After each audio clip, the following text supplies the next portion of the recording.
Welcome everyone to this video. We want to have a derivation in this one. Derivation being velocities of particles involved in partially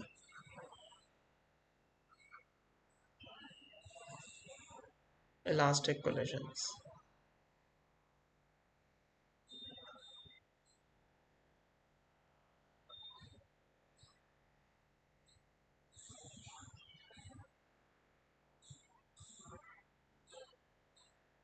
So this is rather easy one. We'll say that the final velocities of the particle. Let's say there is a particle of mass m1 and mass m2 has a velocity u2. After collision, the velocities become v1 and v2. So the relative velocity of approach of the particles 1 and 2 become e times. That is, after the collision, velocity v2 minus v1 is e times that the relative velocity of approach. E is called coefficient of restitution.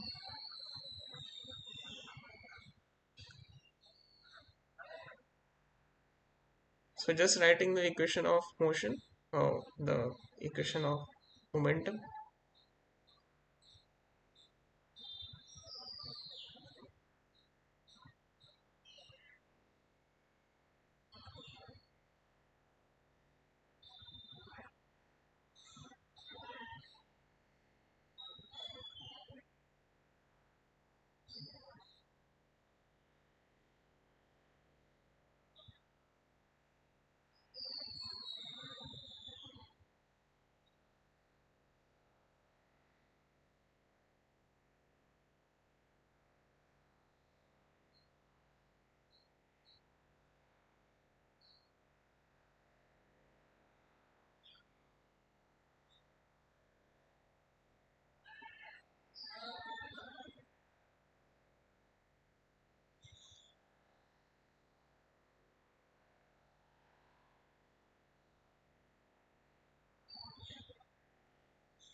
So this is the equation which we are getting after substituting v2.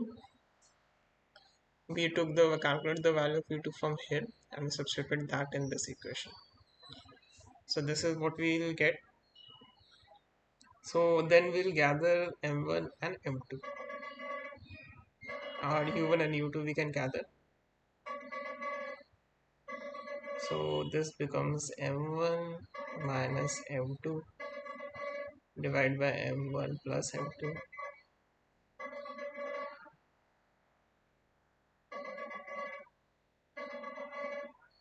into whatever value which you are getting, that is u1, right? Yes. Except that there is a e factor which will come with m2 as well into u1. Plus again, this would be m2 u2 common into 1 plus e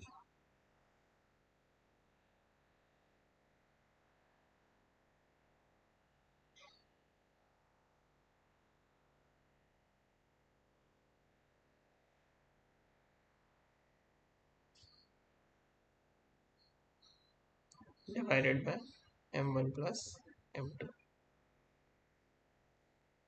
This is the velocity v1 which we are getting. So this is the final expression.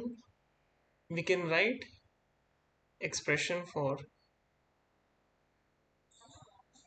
v2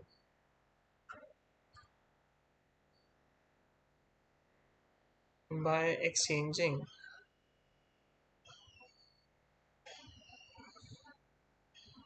m1 with m2 and u1 with u2. So what do we learn from this expression? That is the point. What we learn is that k coefficient of restitution, it increases this particular factor, it increases this velocity m2 u2 upon m1 plus m2, and it decreases this particular factor when we increase e. So this factor is contributing much less than this particular factor. So as e increases from 0 to 1, the final velocity of particle number 1, v1 should actually decrease as e is increasing.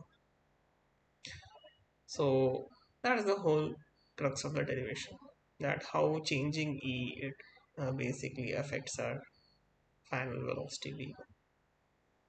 So thank you for joining. Have a good day.